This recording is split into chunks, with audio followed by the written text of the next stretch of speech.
right out of the place that I come fairly often. I have my chair under here. I have my tarp with me. I don't think I'm likely to need it. So I can make a chair. Split up a little bit of wood here. That's a nice little chunk.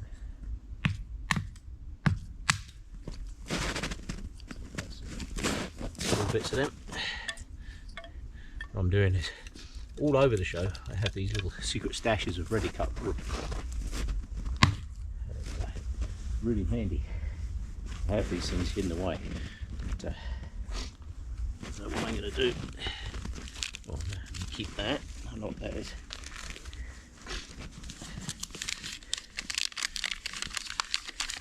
Get rid of some of these old receipts and garbage.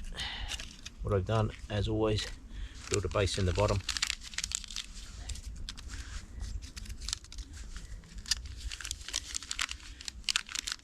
Want to be up out the snow. I know that this is a site I'm not going to bother to build a fire ring around this because it's winter.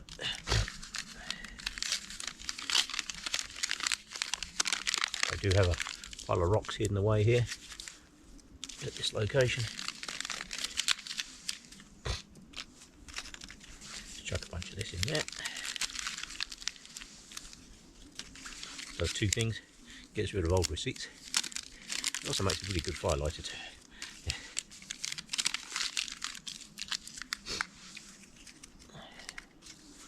As always, the snow in here was a little. It was just that awkward amount of snow, not deep enough to really warrant snowshoes or snow boots, but deep enough to be a pain in the rear end to walk on. That I can tell you. So we'll have a nice ooey gooey cotton ball with Vaseline in there. Some are in this pocket, should also be. Fire still. Like I say, anytime you take anything out of your pockets, make sure you put it back. Now this fire, this wood, I've had this stashed out here for, I first cut this probably about 2 years ago. So this wood is beautifully dry, beautiful wood. Yeah, this should burn quite nicely. So just the secret with the cotton balls, make sure you got a bit that's fluffed up that will catch a spark, and then once you get going, you get going.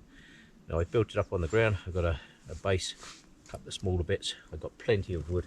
I've got some bits that I didn't finish burning last year, so I can get a fire spark to land on my cotton ball, like so. If I use my knife, it actually chops up better sparks, but we will use that for now. It's got a bit of a knot in that one. If we can get rid of that. There we go.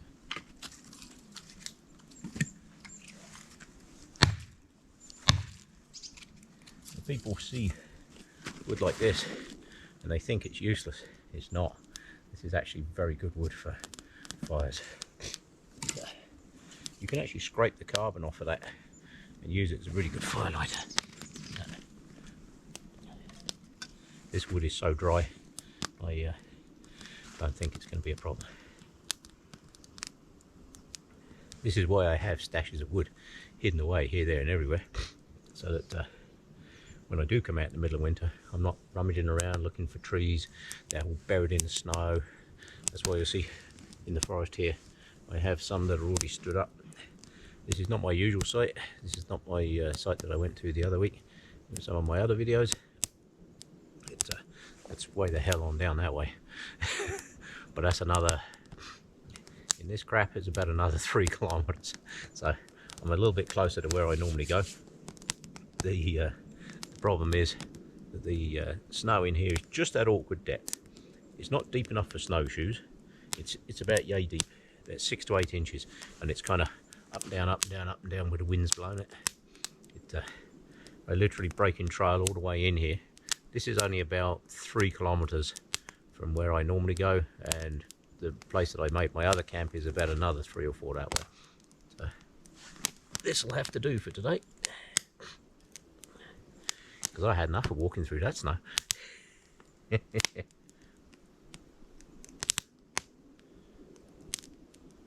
Yeah, this should get going pretty good. See if I got any more small bits over here. Pretty sure I have.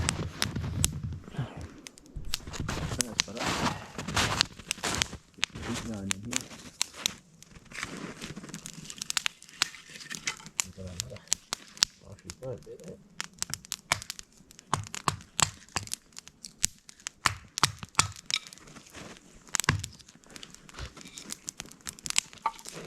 It doesn't take much to get some good heat going in here. It takes very little actually, especially if you've got nice dry wood like this.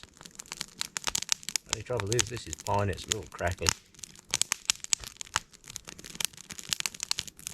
But as you can see, she gets going pretty quick.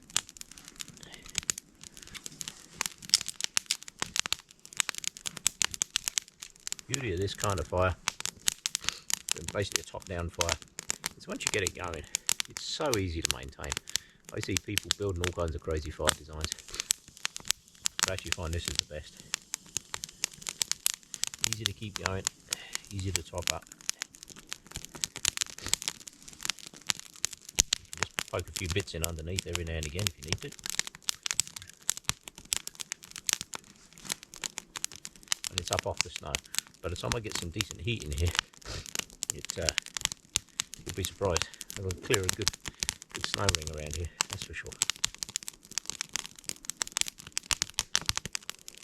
Yes.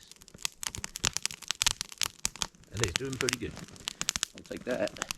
Now, I've brought everything with me today,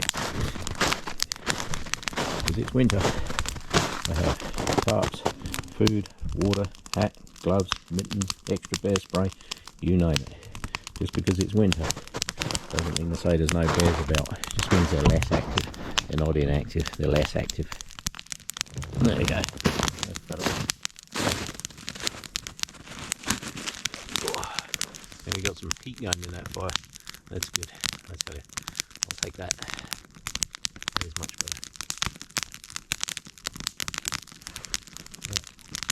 Some of these old bits, people look at a piece of wood like this and they think it's useless. It's not. Yeah, that makes it a nice fire, eh? I'll take that.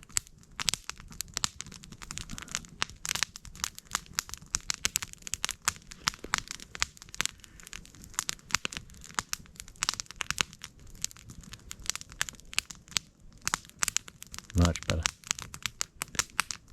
Oh, yeah, that's going to be a good fire.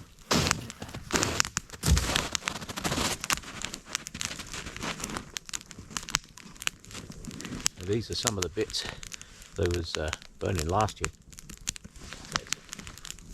They can go on this year's fire. It's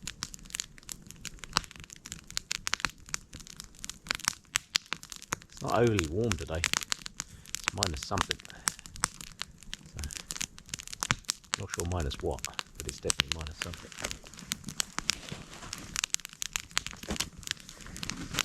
I have hot dogs on me today. Sorry, sausage rolls on me today.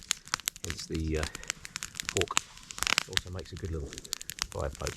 Just for getting things up and going. Saves the fingers.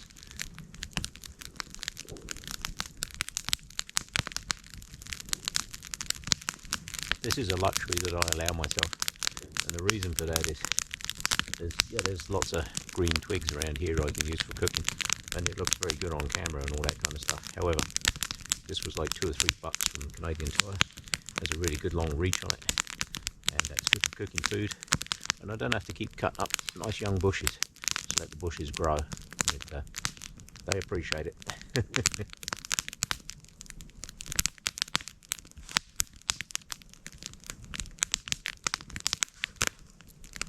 Oh yeah.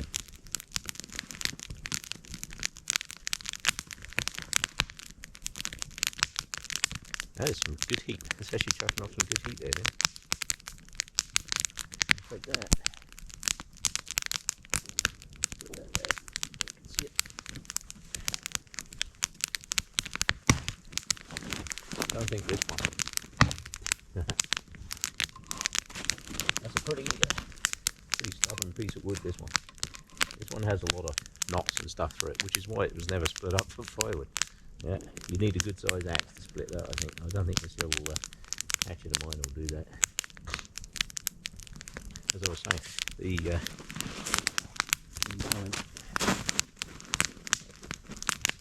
every time you come out, let's have a bit closer. Well, this chair with this tarp on it's really comfy. My axe cover, that can live on there. Don't lose that. Anytime you come out here, I came out here one time and the wind got up on the way back, so I was really happy to have this hat. It folds down around the ears, absolutely brilliant, love it. The other thing that you want to have is mittens.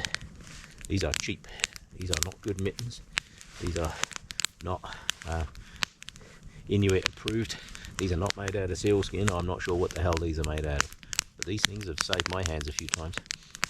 I have normal gloves which I can easily put on and put these on top. Yeah, that's why I have these.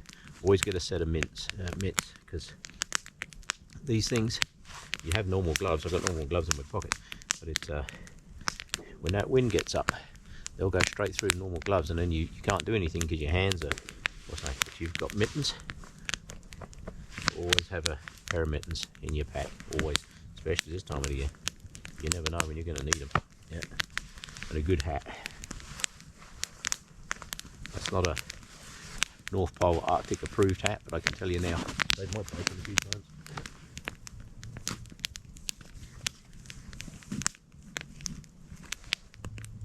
Yeah.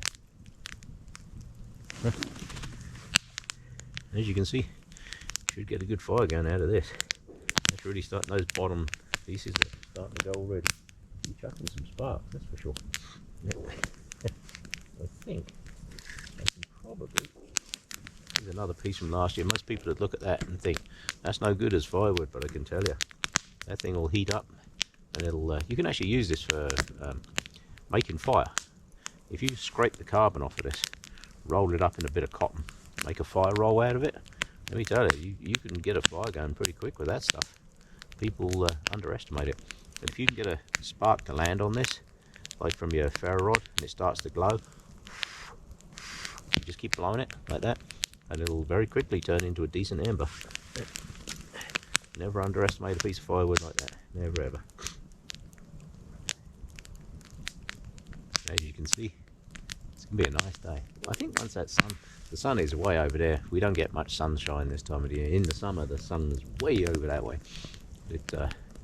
At the moment, the sun's only been up about an hour, and it hasn't even broke that hill over there yet. So this time of the year, we don't get too much sunshine. Yeah.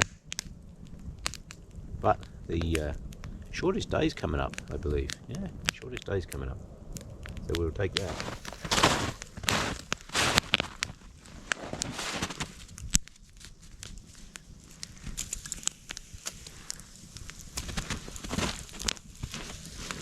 Like I say, I'm liking my chair. I prefer to sit on a log.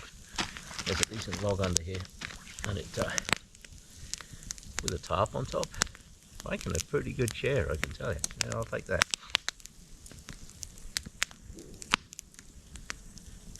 This wasn't where I was going to go. Like I say, where I was going to go was way down that way. It snows a bit much. I don't have my snow boots on. Just have my normal boots on. Yeah. Makes a difference. People think it doesn't, but I can assure you it does. At the moment, the snow's still a little soft. Once we get into that minus 20 stuff, I'll be happy when it's minus 20. This snow is still too soft. It's only about, I think they said minus 7 or minus 8 this morning, something like that. Which is all well and good, but you know, ain't much good for wandering around the mountains, I can tell you.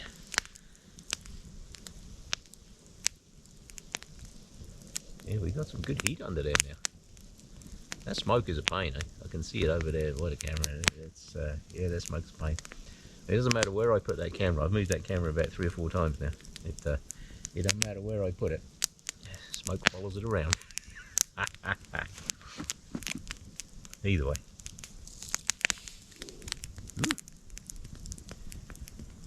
moisture in that log.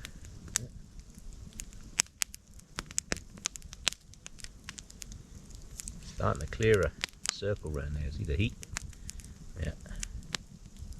It's good. I will take that. Tell you what I should do, because I didn't really have much breakfast. I should find some breakfast.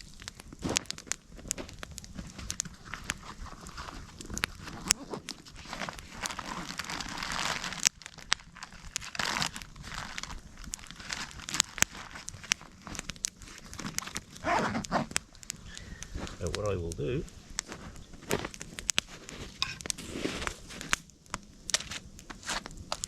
always make sure your cooking implements are clean. Yeah.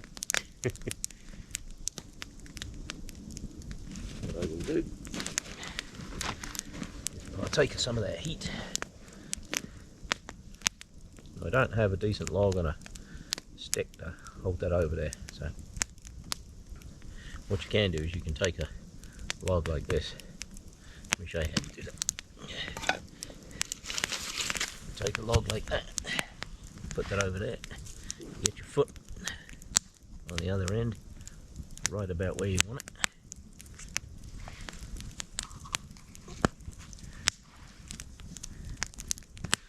Now you just have to remember, if you stand up, your breakfast ends up in the fire. Don't forget that. I have done that. You forget you got your foot on it, and hey presto. Now if I had a big rock, there are some rocks actually stashed away over in amongst all that snow over there, but I'm not going to dig them out. But there are some rocks in there. Then you can just put a big rock on the end of it, or if you've got another log, you can set a log on it. But I find if I do this, it makes me concentrate on making breakfast rather than wandering around collecting logs. This has to be a better way of doing things. You know? More people should do this. It is such a good way to spend the day. It really is.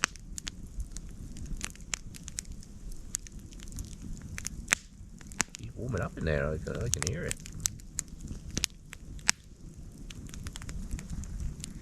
You have to be a little bit careful this time of the year. Not a bad idea to make some noise. I've got 2 bear sprays. I've got another one on my belt there. Got this one here. People think all the bears have gone to sleep. They haven't. Yeah. I didn't see any bear track on the way out here. I saw normal rabbits, like hares and stuff. I saw snowshoe hares. Bloody jay. I kid you not. There was a jay just landed in a tree up. These damn things, they got food radar on them. They really have. As soon as I come out anywhere near a campfire, these damn things turn up. You ain't having my lunch, I'm telling you.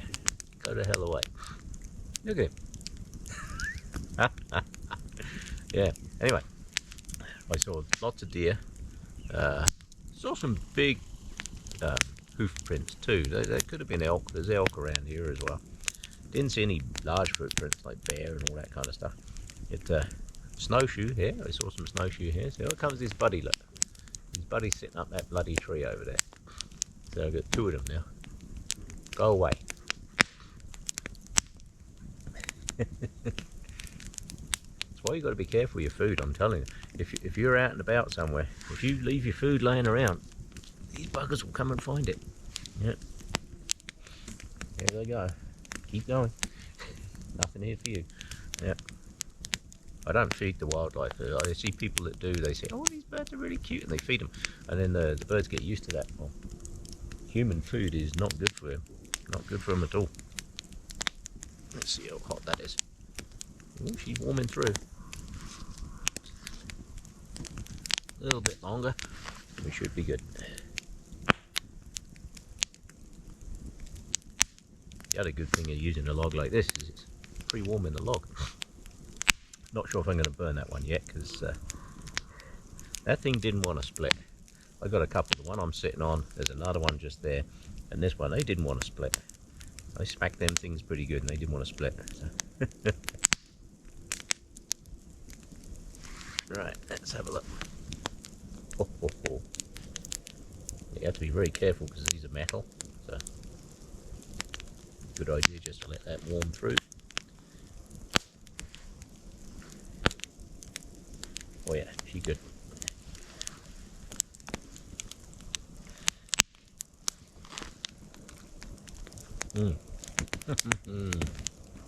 Oh, that is nice. It's amazing how quickly this warms through.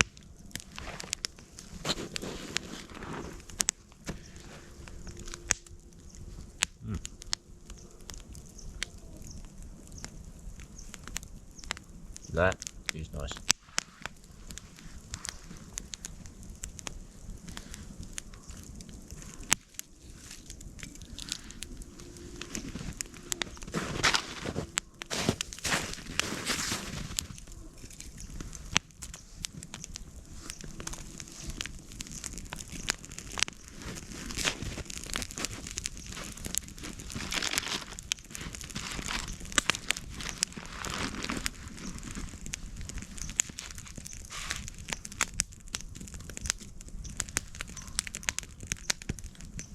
Got a footrest now.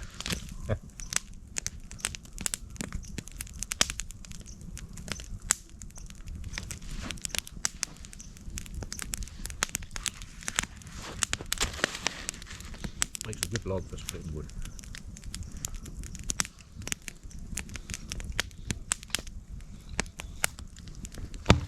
Got that where I can see it. Look how hard that wood is. I hit that pretty hard. It did not want to split.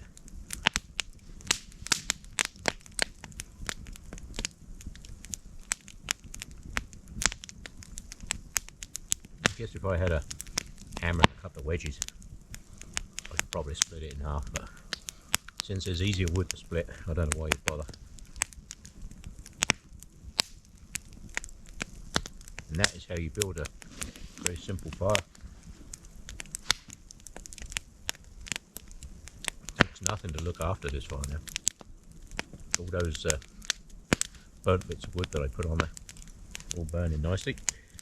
I can get off and walk. This is how I end up with holes in everything. Yeah, bloody sparks jumping on it. That's the only trouble with this pine. It burns very nice because it's dry. However, it sparks around a lot. Sparks around a hell of a lot.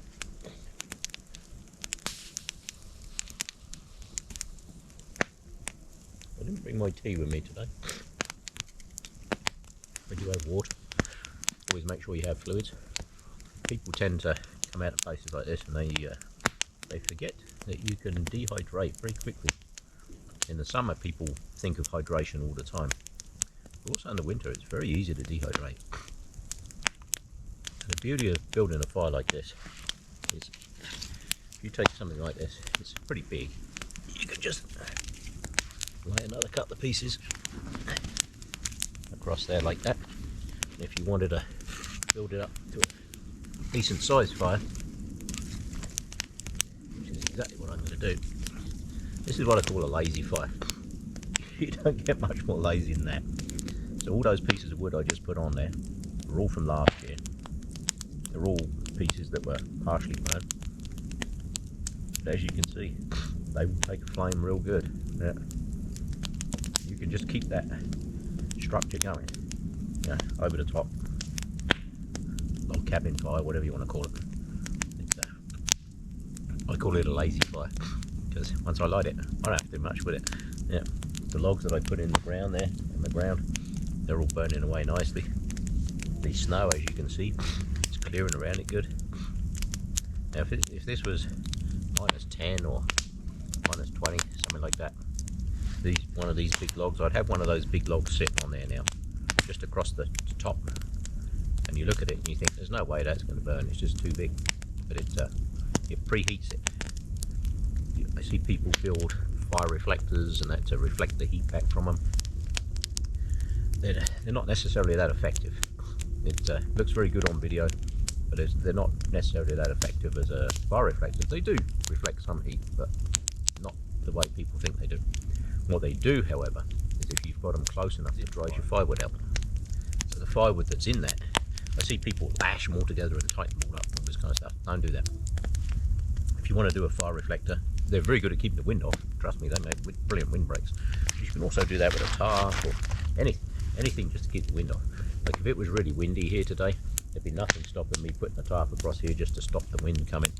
The only problem with doing that is then all the smoke goes that way. So you've got to be careful where you put up tarps and stuff, because if you change the wind flow, you change the smoke.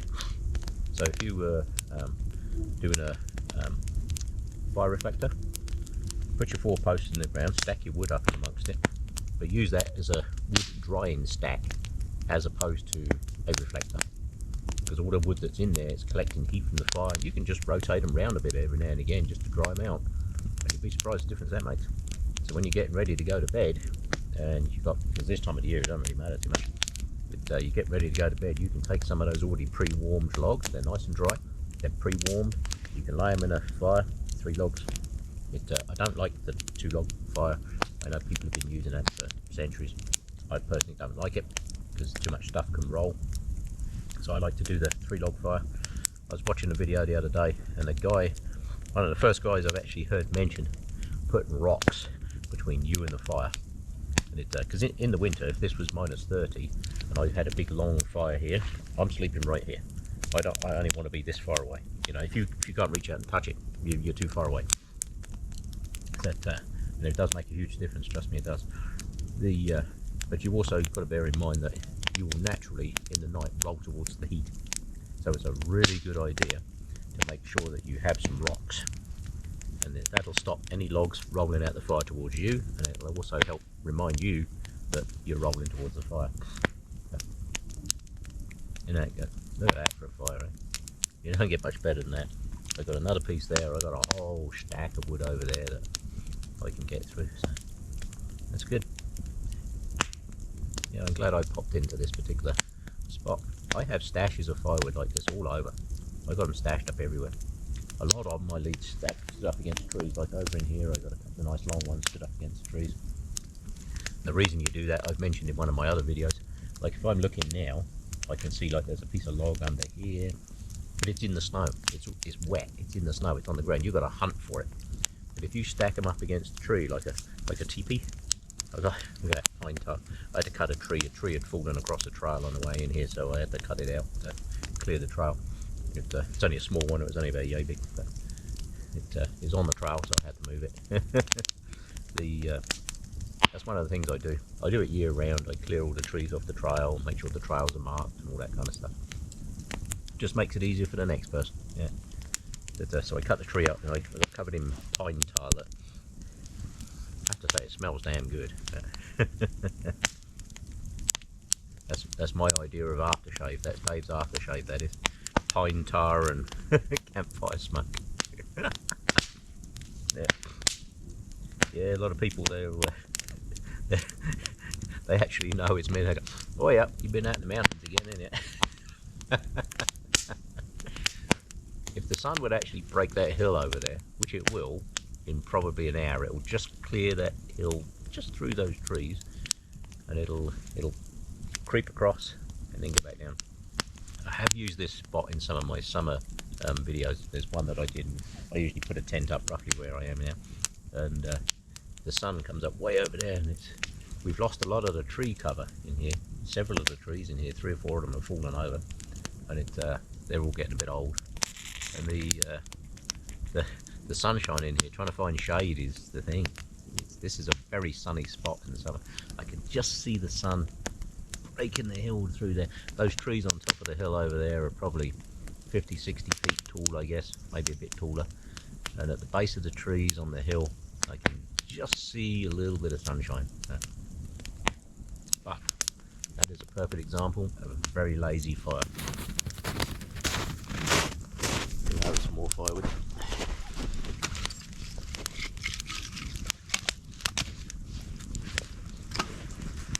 Only if I can get that bit under there.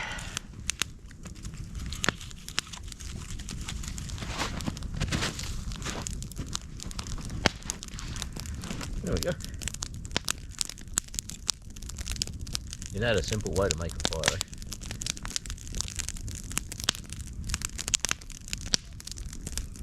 Plane just went over somewhere.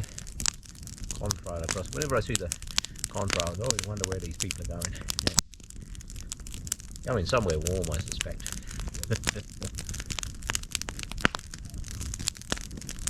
I'd rather be sitting down here, enjoying the forest. Yeah, that piece I poked in there, that's getting going pretty quick. Eh? It must be pretty hot in there. Yeah. Yesterday I did a little review video on the Ohuhu stove that I've used many times. You can't warm your hands on a Ohuhu stove. If you need warmth, the idea of the fire is warm. Transfer the heat from the fire to you. So if you're using an Ohuhu stove and you need to keep warm, as long as you've got something to boil water in and a hot water bottle, you know the red hot water bottles that I carry around with me? So if you've got one of those, you can boil up water, pour it in there, stick it inside your jacket, do your jacket up. So although sitting around a campfire like this will keep you warm, because there's a lot of heat coming off this now, but with an Ohuhu stove, they're fantastic for cooking. They boil water, like you can boil a litre of water on one of those things really, really fast. And one of these logs, if I split up one of these logs, if I cut it into little chunks and put it in that Ohuhu stove, it would last for hours. Just one of these logs. Like if I took this amount of wood, cut it up into little bits. Like if you're going to do an Ohuhu stove, the best thing to do is cut it up into pieces about this long, like that. Split it into little chunks, so you've got little pieces about yay big. Stand them all upright in the stove and get that fire going, and cut a bunch so that you've got spares. Let me tell you, that stove on a piece of wood that long, that stove would probably run probably,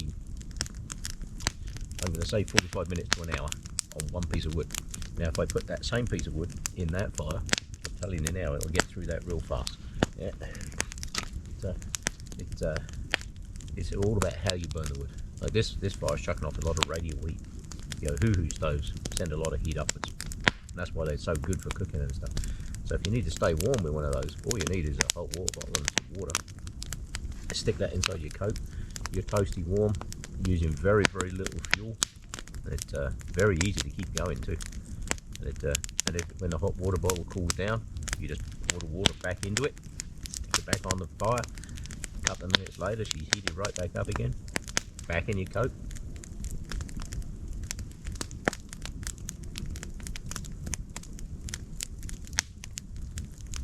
I just heard something down that way. Probably a deer.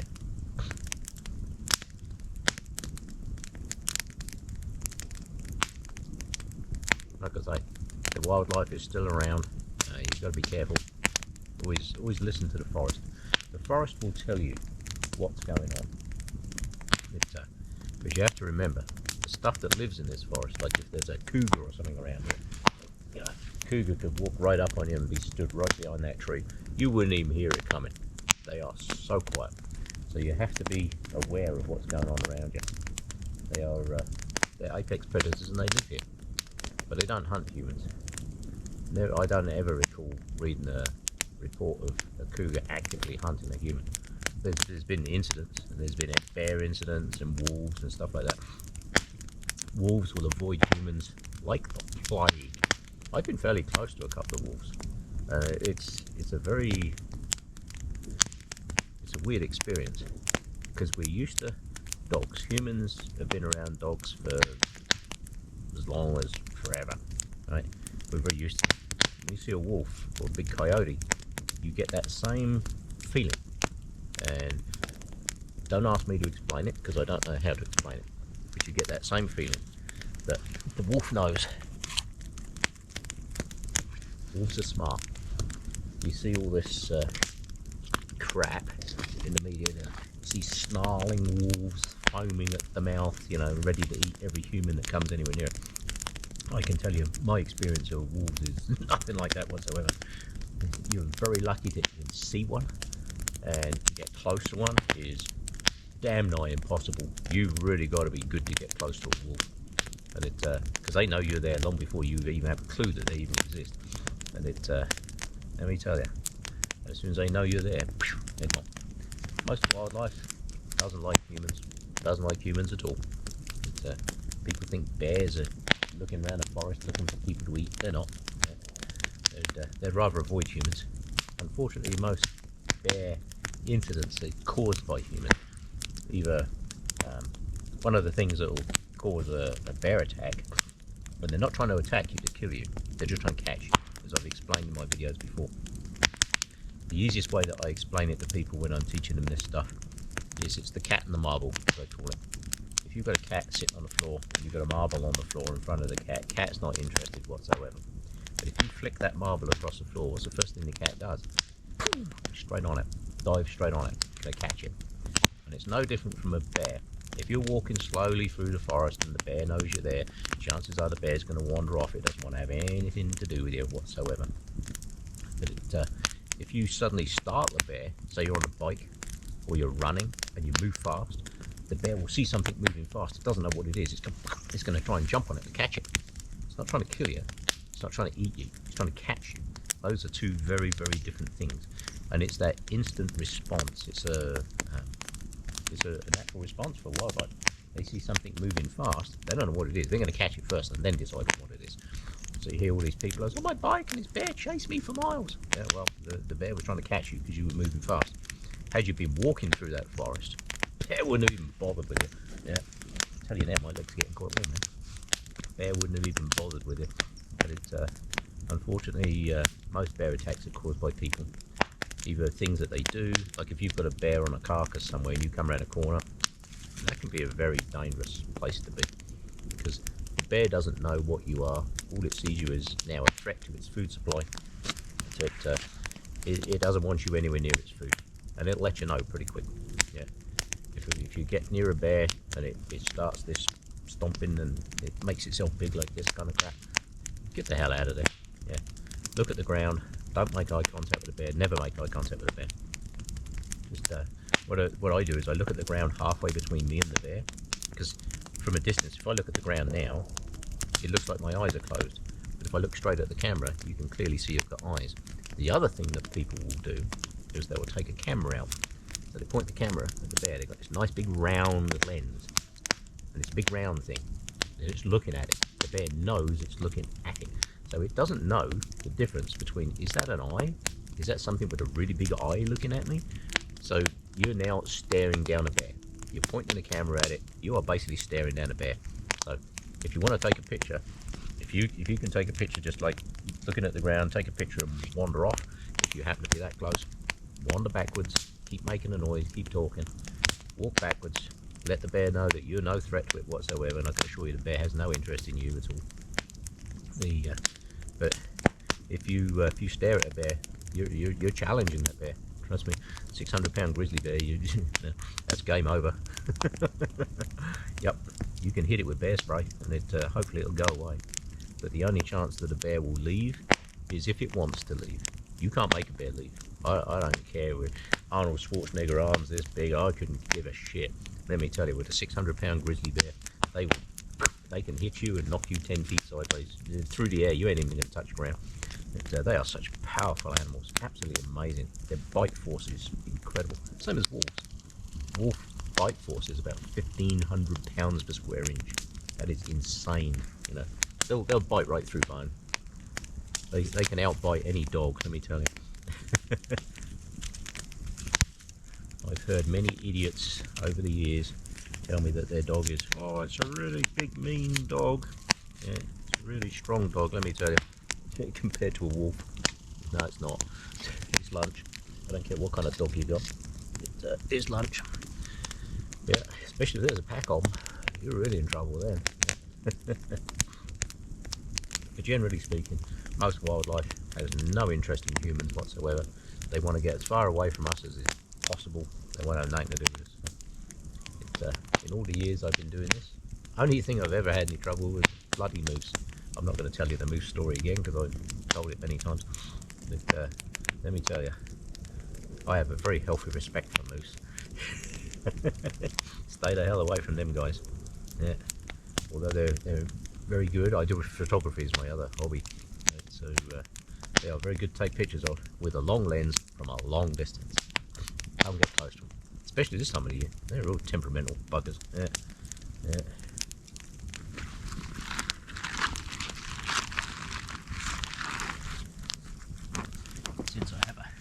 toasty warm fire. Since I've got a nice toasty warm fire, I'm going to do another toasty warm sausage roll.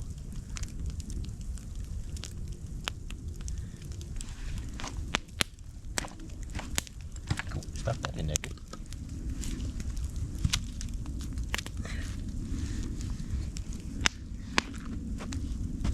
Probably about there, I guess. Not too close. So I've made the fire bigger since. So this one's going to heat up real fast. Actually, that might be a bit close. I like hot breakfast. I don't want burnt breakfast. Yeah, it's the shortest day of the year. Next week, I think. Yeah. Days are getting longer already. Don't know where the time goes. This is why it's very important to get out and do stuff like this. Because you look at it and you think, oh yeah, I'll do that next year, do that next year, do that next year, do that next year. Next year's not guaranteed. Tomorrow's not guaranteed, let alone next year. Yeah. Let me tell you. The older you get, the faster the days go. It's really weird. Yeah.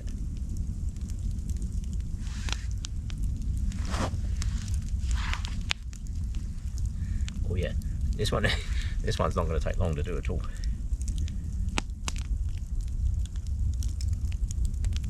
Oh yeah, that's warming up there really, really fast. Got to be careful not just to heat the outside though, you want to get some heat through it. All the food I bring with me is pre-cooked. There's plenty of good channels out there where they're cooking all kinds of amazing food and what have you. And they are very good. However, I'd rather have pre-cooked food. I ain't got to worry about it then. So I can eat it cold. So if I don't have a fire, I've still got food that I can eat. If you've got a big slab of meat, it's great. You've got a really good food supply. But if you can't cook it, you can't eat it. It'll make you sick. Especially if you take chicken with you or something like that. But, you do not want to be eating raw meat. Yeah. I think I'm going to hand do this one. Chopping block back over there. That fire's chucking off a lot more heat now than when I first did the first one. So I'm going to have to be a bit careful here.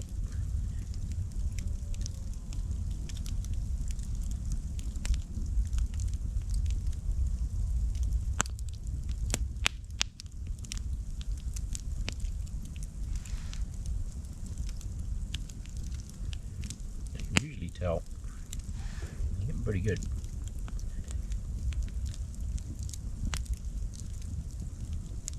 I can just see the sun there, it's looking nice.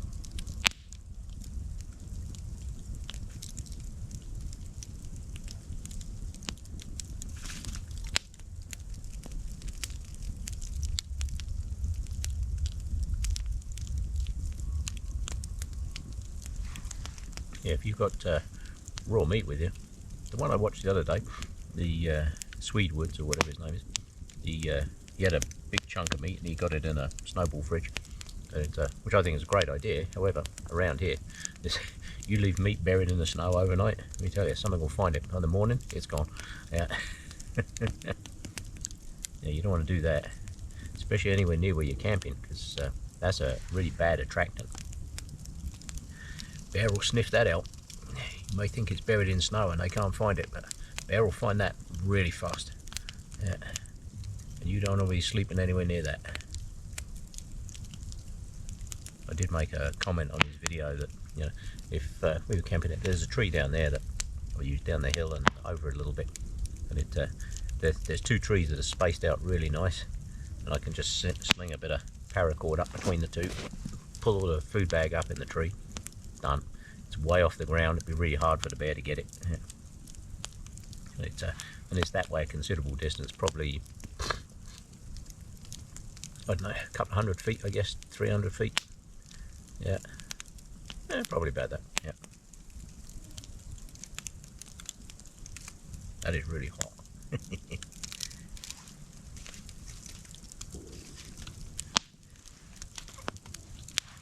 That is a good toasty fire I've got going there now. Let's see if we can get some of them bits in there.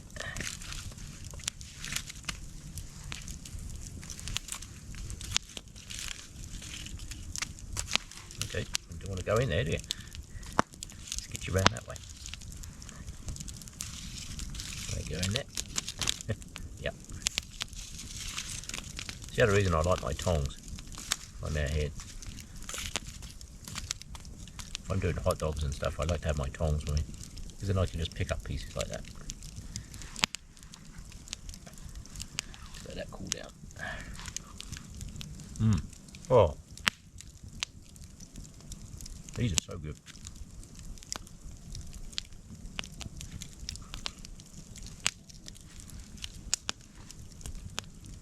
It's quick food, it's easy food, you can eat it hot, cold. There's meat in there of some description. Beef, I think it is. So you got beef, there's spices, these are spicy ones. So you got beef in there, you got spices in there. There's be surprised how much energy there is in the sausage roll.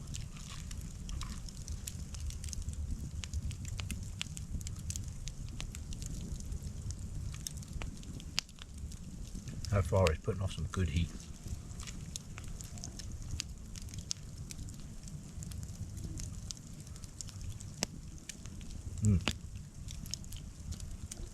Quite amazing how it burns through that wood, eh?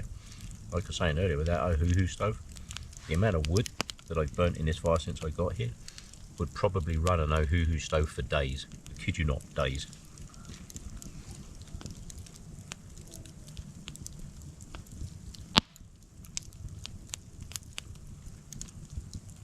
But there's something really nice about sitting around a campfire, watching the sun just break through the trees.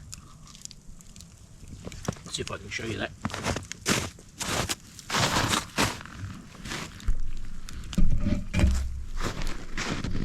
Just over there on the top of the hill, that just breaking through the trees. It'll probably clear that tree line by about 3 or 4 inches, I guess, as you look at it. But then get out the smoke again.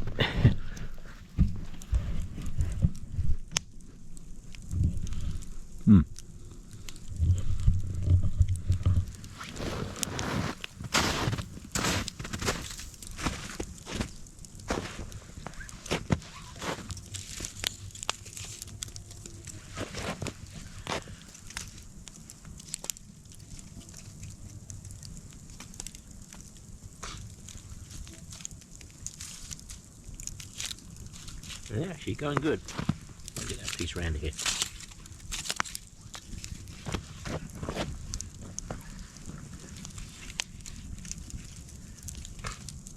The other good thing about coming out and doing stuff like this is when you're tending a fire, that's all you're thinking about.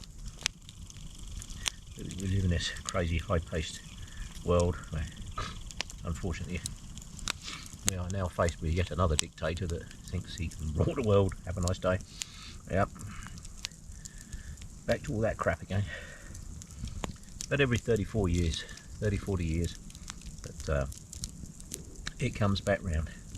The world settles down, and then along comes an idiot who thinks he can just turn the clock back. There are many things going on in the world at the moment, but there always are, and you can let them worry you, or you can not. It's your choice as to whether you let them worry you or not. You don't have to. People get all hyped up with all this media crap and all that kind of stuff. Most of the stuff you see in the Middle East, they're religious wars. They've been going on for thousands of years. They ain't going to change anytime soon. You know, it's once you get into a religious war, what was it Churchill said? Never get involved in a war in the Middle East or the Balkans, because you'll be fighting it forever. And he was very, very correct. Yeah, very wise man. It's one of those things. No, they will never agree on anything. The current situation in Ukraine, Putin wants the entire Soviet Union back. Well, guess what? Those countries don't want to be part of the Soviet Union anymore. They don't want to be part of Russia. Yeah, they had enough of that. Yeah. They're now independent, free countries, and that's how they should be allowed to live. It's not one man's decision as to whether they get to live as a free country or not. And he will learn the hard way that the age of dictators is long gone. He may think that it's going to work, but in the end, time will tell. He's on a hide into nowhere. He hasn't figured that out yet, but he will. Yeah. Once the Russian people have enough of it, they'll just say, hey, you know what? How many millions have to die? There's hundreds of thousands of people have died already. And for what? One man's ambition? Guess what? Those days are done. Yeah, we don't need that anymore. Have a nice day. The world has moved on. So, either way, you can let all that stuff bother you, or you could not. It's your choice. There's all kinds of bullcrap politics going on in the world. Two things I hate: bullshit and politics. Hate it.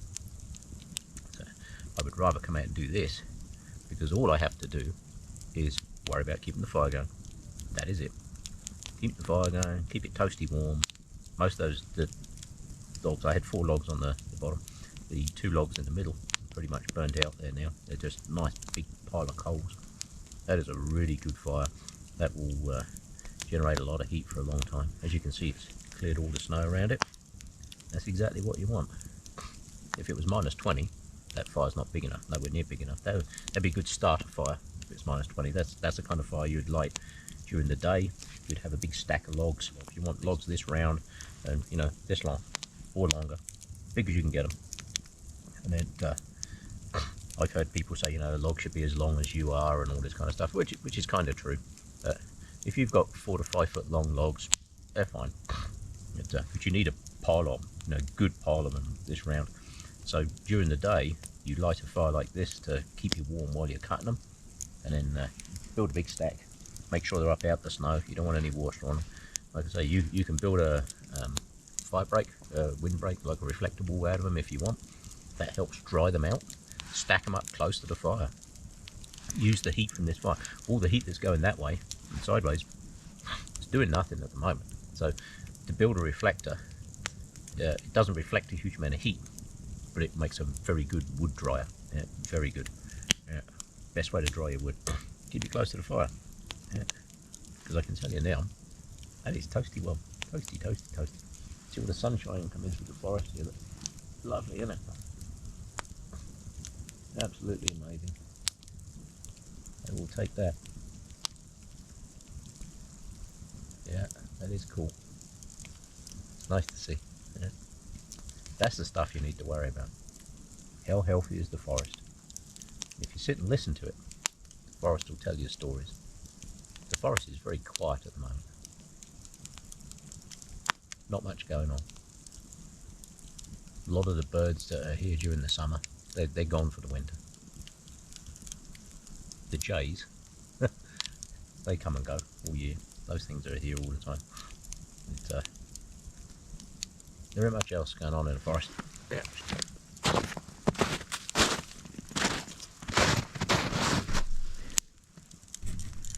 Yes, there's a good fire. I'm not ready to get back yet. So.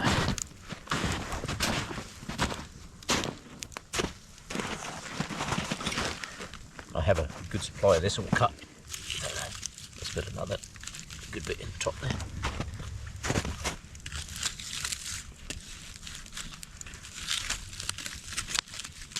See if I can roll those pieces into the side like that. See, the outside of those logs were still clean wood. These chunky bits. Let's put those on it.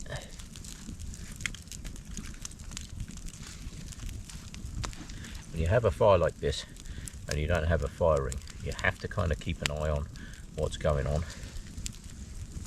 If you've got a pile of rocks all the way around it, you can just pile it up to the rocks. It makes no difference. The other good thing if you've got a pile of rocks is you can use that pile of rocks later. You can heat them up. Oh yeah. I like my chair. This is like having one of those lazy boys with a fold back thingy. Oh yeah, I'll take this. If you watch my video from yesterday's video, hoo-hoo stove, you'll see that you cannot warm your feet next to an old hoo-hoo stove. You can touch the metal on the side of it, it doesn't get hot. Yeah. This, however, I can feel the heat in my boots. Yeah, it's nice. I do have my spikes on because there's enough heat or enough ice in the snow, make it very slippery, especially on some of the hills. There's a couple of really steep bits of hill that I have to do to get in here. But it's like 1 pace forward and 6 steps backwards, you know. So I would rather not keep walking backwards.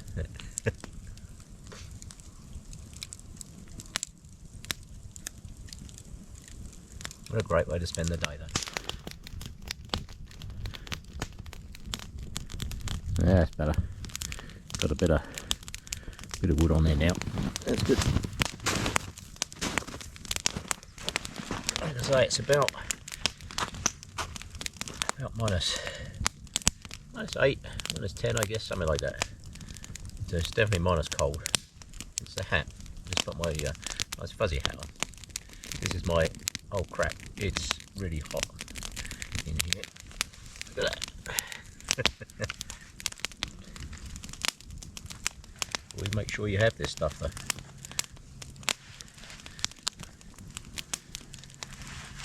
These simple items, mitts, decent hat, the fuzz around the hat is very, very important because it traps, it sounds stupid, but it traps an area of warmth around the face. That's why you see all the parkas, they have a little opening like this, but it's got fur around it. Keeps the wind out, it traps a layer of air in there. It's a really clever idea. If you want to see the best ideas for survival gear and all that, just look at the way the native peoples of the area do it. They've been doing it for thousands of years. They know how to do it. They know how to make hats. This thing, it's actually pretty good. I don't mind it. I prefer when it's when I'm out in the middle of the forest. If I'm walking, I don't like to wear this hat because it's so good at keeping the noise out that you can't hear what's around you. So I actually prefer.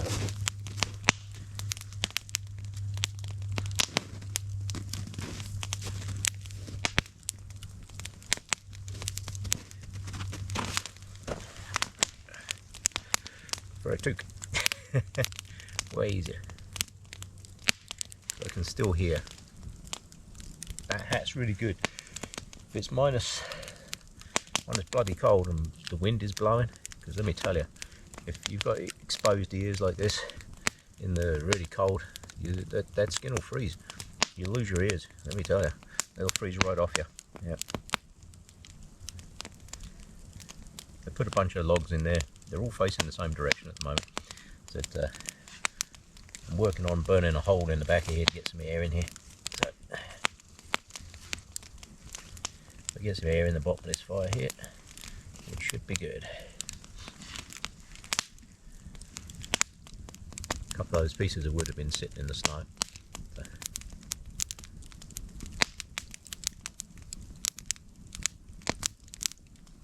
But this is what I do on the weekend. I come out and clear trails, stack up firewood, enjoy a campfire, basically let the world drift right by. Yeah.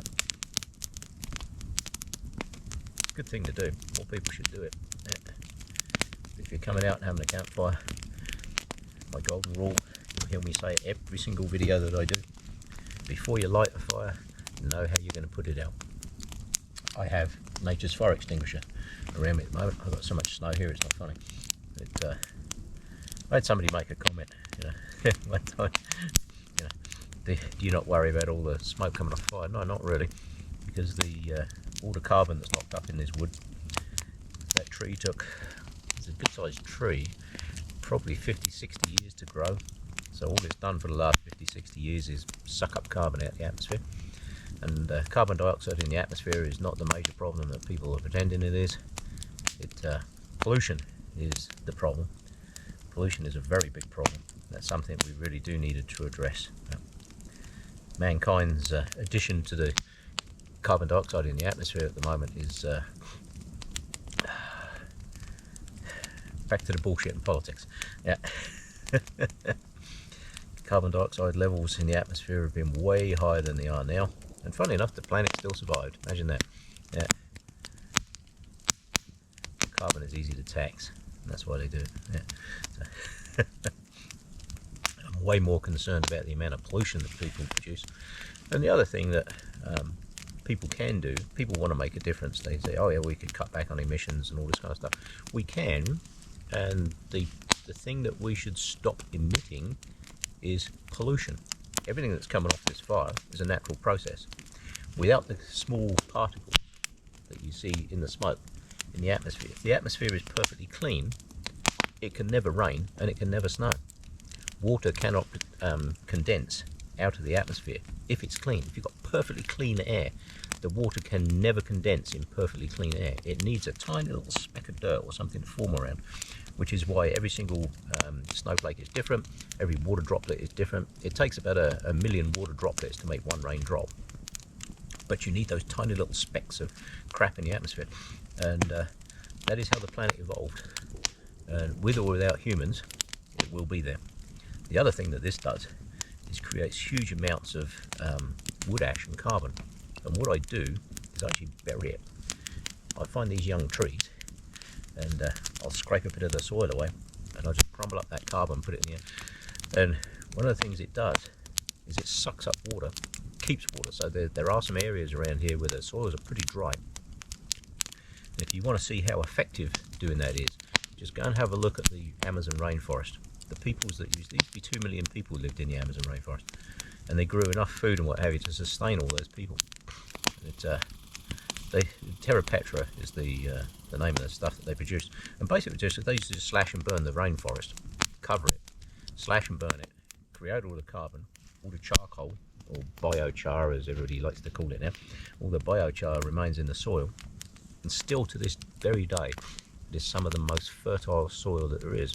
So what I do is I collect all this wood ash and the carbon, I'll dig a scrape, bury it in the ground, and you'd be surprised how, like if I do that on, say I had 3 trees next to each other and you only did it on one tree, the tree that you do it to grows really well because it retains the moisture in the ground, it feeds it, it's a natural fertilizer, it maintains the soil and the water in the soil.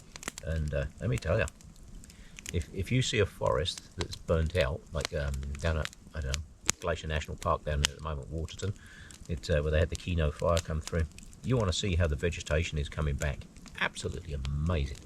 But that's what forest fires do. They clear out all the crap. They turn it into a nice, rich, fertilizer-rich soil, and then all the new trees grow through it. That is exactly how nature intended the process to be. Yeah. So you'd be surprised. All this stuff doesn't go to waste. If I come back in the summer and you look at this fire pit site, you'd be hard pressed to even know I'd even had a fire there. But because all the carbon and everything, like I say, I bury it, I stick it around trees and everything. It's actually really good stuff. Yeah.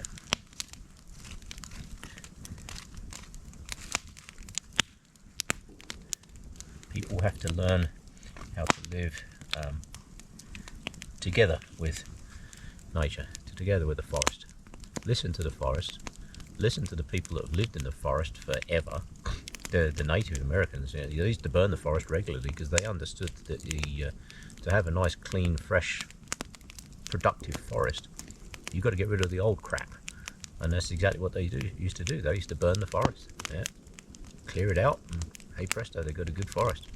Yeah. So there are many things that we can do in this world. Reducing our carbon dioxide footprint, I'm not convinced. I haven't yet seen a single solitary study that shows that mankind is responsible for all of this. I hear all these people talking about CO2 isotopes and all this kind of stuff, and there's more man-made isotopes in the atmosphere now. There's not more man-made isotopes in the atmosphere, there's less CO2 produced by volcanoes because we haven't had any long periods of volcanic activity at the moment. That Hiratonga or whatever it was, the big volcano that blew up last year or whatever it was, and basically blew itself to pieces. That was a measurable increase in, I can't remember which carbon it is now, 12, 14 or whatever it is, I can't remember, it's one of them anyway. But the one that comes from volcanoes has now gone up in the atmosphere. The amount of that in the atmosphere has gone way up from one massive volcano. And everybody was saying, oh yeah, man-made carbon dioxide in the atmosphere has gone up. it hadn't gone up, the others had come down, so the percentages had changed. Always be very careful when politicians start quoting percentages, because it's the easiest way to hide real numbers. Yeah. I believe in listening to the actual climatologists, and so far I have not found a single solitary climatologist that has any report whatsoever that mankind is causing this temperature increase. It is a climatic variability, and we just happen to be living here now in a very good time. The world's actual temperature, if you measure the amount of heat coming into the planet and the amount of heat that should be leaving the planet, our average temperature should be 15 degrees colder than it is now. The only thing that's keeping it warm is this blanket of carbon dioxide we've got around us. Yeah. If we didn't have carbon, people say we should remove all the carbon dioxide. Well, first thing is all these trees would die, every plant matter would die, and so would humans and everything else on the planet. So we do need the carbon dioxide in the atmosphere. We don't need the pollution in the atmosphere, which is the big issue. That's the thing that nobody's talking about. And without it, the world would actually be 15 degrees colder than it is now. But I don't know about you, but 15 degrees, there's only 5 degrees cooler difference between us and the last ice age. So 15 degrees cooler is like the planet is basically just a big snowball. That's it. We go back to being an ice planet, and it has happened in the past and probably will happen again. But we have to be very careful with messing with the atmosphere, because we think we're smart, but we're not. Yeah. What we do have to do is drastically reduce the amount of pollution, and one of the best ways we can do that is reducing waste. I look at everything that goes to waste. I have clothes that I've got sweatshirts that I've had for 30 years, and I still wear them all the time. You'll notice I wear pretty much the same stuff all the time, because I don't go out and buy new clothes every 5 minutes and all the rest of it. I just don't. I wear them and then I fix them. I sew buttons on things, I fix stuff. The days of make, do and mend were very, very important. Unfortunately now society has become, I need new. Oh, that's last year's colour. Last year's blue. When I bought my ski helmet, the guy told me, oh, it's on sale because it's last year's blue. I couldn't give a flying crap if it was sky blue pink with orange stripes on it. It's a helmet. It works. I don't care. Yeah, I couldn't care if it's this year's blue or last year's blue. But I kid you not, I got it for half price because it was last year's blue. What a pathetic society we live in. Really pathetic. Yeah. The marketing towards young ladies for you've got to have new outfits every week. The clothing industry produces so much pollution in the world. Literally billions of tons of garments are thrown away every year, perfectly usable clothes, because they're no longer fashionable or whatever, you know. But that is the one industry. They all go after oil and gas and say, oh, you have to do this, you have to do that, and all the rest of it. Not a single solitary government, not one, goes after the clothing industry, because they are so powerful that literally there's not a politician that's going to go after the clothing industry, I can tell you. People go after oil and gas because it's an easy target, you know, so, oh, carbon dioxide production and all this kind of crap. However, the clothing industry is responsible for more waste, more emissions, and more bullshit in this world than you can possibly imagine. Yeah, it's run by billionaires, completely operated by peasants, basically. They hire it out to these cheapest possible manufacturers they can find. A lot of these garments are made in horrendous bloody conditions, absolutely horrendous. You go to Disneyland and you buy your $200 sweatshirt. The guy that made that thing is probably sitting out in the middle of India, Pakistan, Philippines, wherever, getting paid an absolute pittance for doing it, working in the most ridiculous bloody conditions ever. For what? For a sweatshirt that you're going to wear 4 or 5 times maybe, you know, that's it. So, and then people throw it away because it's not last year's blue. So who knows? Yeah, people are stupid. The clothing industry is the one industry that is not regulated by anybody in any way, shape or form, and it's the one that should be, because the amount of pollution those guys produce is stunning. Yeah. Anyway, I'm going to get off my high horse. I'm going to find my orange. I have an orange in there somewhere. and I'm going to eat it and enjoy it.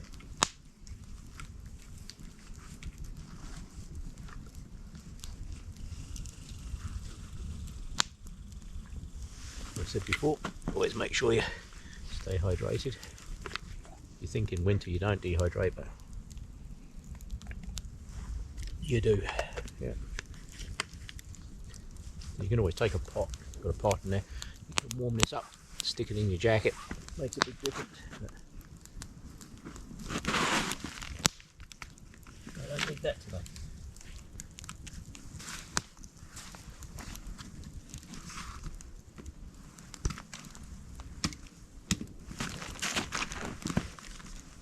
I've mentioned before, this is a good little axe. This thing, I've had this a long time. It does a good job, really does. I've got a little cover for it. Just makes it doesn't do any damage then when it's in your pack. I like to have it in my pack. I don't like to strap it on the outside of my pack unless I have my other one. But I don't want to lose this. This is one of the tools that if you're out in the forest somewhere, good idea to have this. Could I shave with this? Nope. But I can tell you what, splits wood really good.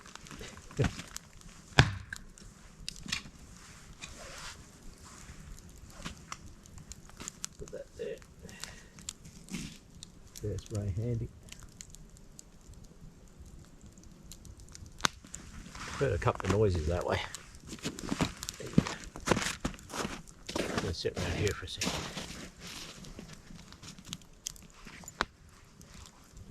Keep hearing noises that way.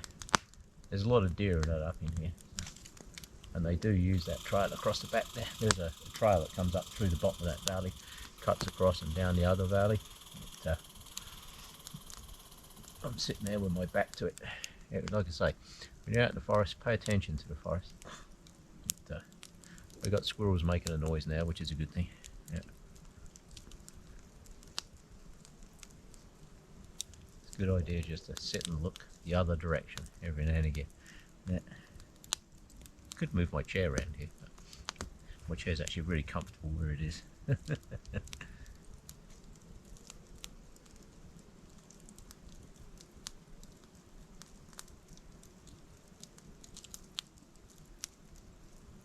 Yeah, those logs in there are burning really good.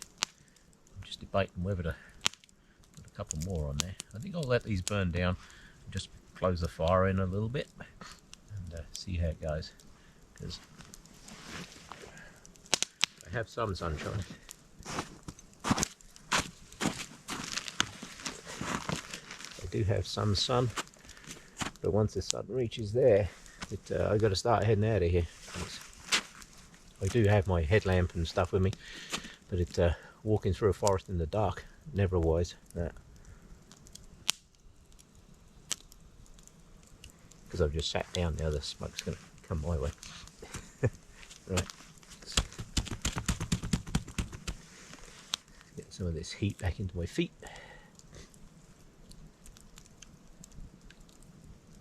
That's the thing. That's the difference between winter boots and these boots.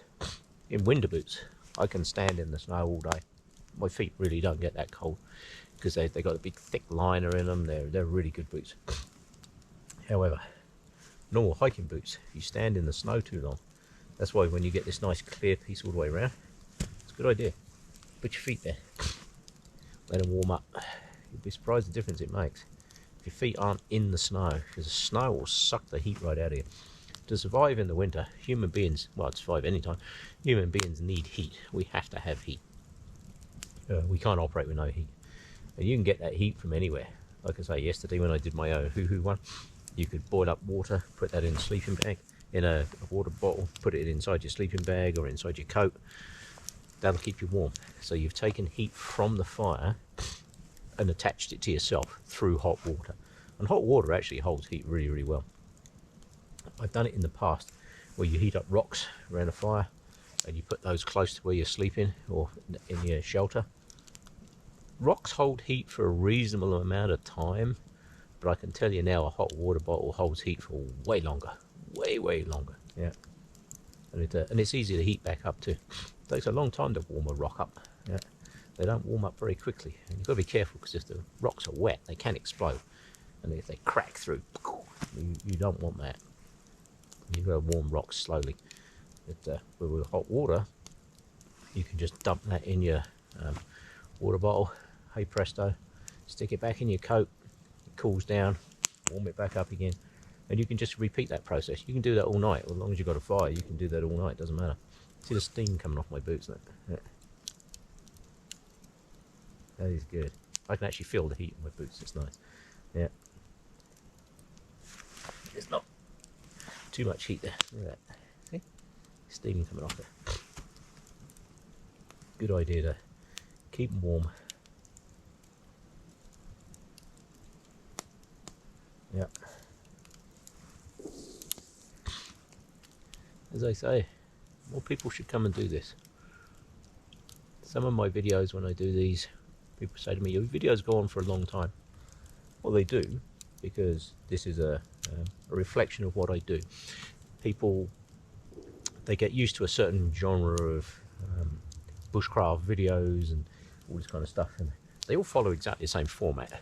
You see somebody build an amazing shelter, which they probably don't sleep in. They build an amazing fire, which they don't look after, and then you see them cooking a whole bunch of food. And to me, that's what I just call clickbait bushcraft. There are some very good ones out there, and there's some really good ones. There's some not good ones, and it's a lot of that stuff's just clickbait crap. It really is. I don't even bother watching it. As soon as I see that, I just call those outdoor cooking shows where you get some girl in a bikini that, she's splitting up firewood. She wouldn't know one end of a bloody axe from another. Yeah, it's just clickbait for guys to watch. The average audience age for that is probably 50 plus. Yeah, yeah, absolute crap. You don't learn anything from people like that. But, like I say, Sweetwood's very good. He had a good video out. I watched that. He's the first guy that I've actually seen do a star fire. He had a star fire the other day in one of his videos. But, that's a fire lay that I don't really use much. If there's a group of people, star fire is good. And the star fire is just all your logs. You've got 4, 5, 6 logs, whatever, long logs going into a point in the middle. And as the fire burns, you can just push the logs in a little bit. It's a very good social fire, good for sitting around, good community fire. But very, very good social fire, like I say. Not a good overnight fire, completely useless for an overnight fire. But yeah, however, like I say, there are some very good videos out there, and there are some crap. And they all follow the same format. And somebody said to me, my videos go on. I don't make these videos to teach people things. Hopefully people learn some things from them, maybe. I don't know. Splitting up wood, building a fire, Who knows? Yeah, hopefully people learn something. Yeah. I don't make them for that, though. I make them because I enjoy bringing people along for what I do. This is what I do. This is my relaxation. This, to me, is about as good as it gets. Sitting in a frozen forest, middle of winter. We are December the, I don't even know what we are. 17th, 18th, I don't know. Somewhere there. Either way, doesn't make any difference. And I'm sitting out in the middle of here, middle of winter. It's lovely. Bloody love it. Absolutely the best thing to do. Don't give a crap about anything else. It's really good. And people, if they watch these videos, hopefully they get to see the benefits of doing this. Sitting out in the forest and just listening to the forest and being part of the forest is amazing. It connects you back to nature. We seem to have come up with a society that thinks we are separate from nature. We are not. We are part of it. And that's one of the problems that we're having as a species, is we're separating ourselves from the planet that keeps us alive. We have some notion that somehow we're different. We're not. We are exactly the same as any other species that lives on this planet. We're just a little smarter. We use tools. We use fire. Fire as a tool. Yeah. This is just a tool for keeping me warm. Yep. With this fire, I can boil water. I can cook food. It gives me light at night. Protection, like wildlife doesn't like it. Fire is a tool. You can use it for all kinds of things. Like if I if I wanted to bend this stuff doesn't bend very well, but if I heated it up in that fire, got it nice and hot, I can bend it with the axe and whatever, and make tools. You can use fire to make tools. And, it's an amazing thing, but it is a tool, and it's something that we do and nothing else does. Yeah. So I think what I'm going to do is pile all these up. There's some good coals in there, I tell you. Yeah. Just going to pile these up. I'm going to burn through these, see what's left underneath. This is one of the first pieces that I put on. Look at it, still hasn't burnt there. Yeah. You'd be surprised how long that pile of stuff will actually burn for. Yeah. Like I say, once I finish with all this stuff, not today, but when I finish with all this stuff, I will dig it up. I will bury it around the base of these trees here, and feeds the trees. It's wood that comes from the trees, and now it's feeding the trees. Yeah. This wood ash is very good stuff. It's insanely good stuff. I used to collect wood ash, and if you're into gardening at home, you just collect some of the wood ash and sprinkle a bit in your garden. Let me tell you, that's good. Same as the charcoal. Crush it up. There are actually commercial companies now that make biochar. It's an amazing material. Like I say, the people that lived in the Amazon, they created literally thousands of acres of this stuff. Must have been absolutely stunning. Yeah. And it Terra Petra, I think it's called. And it's still some of the most productive soil that there is. It's amazing after all that time. Yeah. Yeah, very healthy, very good soil. But this is the stuff that we need to learn, the stuff that we need to remember. Our ancestors learnt all this stuff. They learnt amazing skills, and we have to make sure that we remember those skills. If you talk to some of the native peoples, they always sit and listen to the elders. The elders will sit around a fire and they will tell stories, and that's important to listen to those, because they have a lifetime of experience of doing whatever it is they do, and that's how you learn. They've made a lifetime of mistakes. You don't learn by doing things right, you learn by doing things wrong. Like if I cut down a tree, I'm like, holy crap, that was close and nearly got me. I've now learned how not to cut down a tree. So you don't learn by doing things right, you learn by doing things wrong. And unfortunately, people have forgotten that. There's this continuous drive to be absolutely perfect in everything that you do. That's not how you learn things. You learn things by mistakes. If you build something and it falls down, you build it different next time. Yeah. You don't instantly know how to build a house. You only know how to build a house because thousands of people before you built them wrong and they fell down. And eventually they figured out how to do it right. So, knowledge is about failure. Anybody that ever tells you they've never made a mistake, they've never done anything wrong, it's full of crap, because they know nothing. Yeah, they haven't learnt any lessons in life. Very important to learn these things. I think I have enough firewood in this thing. This is going to burn now for probably another couple of hours. So I'm not going to sit there with the camera on for the next couple of hours, waffling away like I do. I will switch it off for a bit and then just enjoy this fire.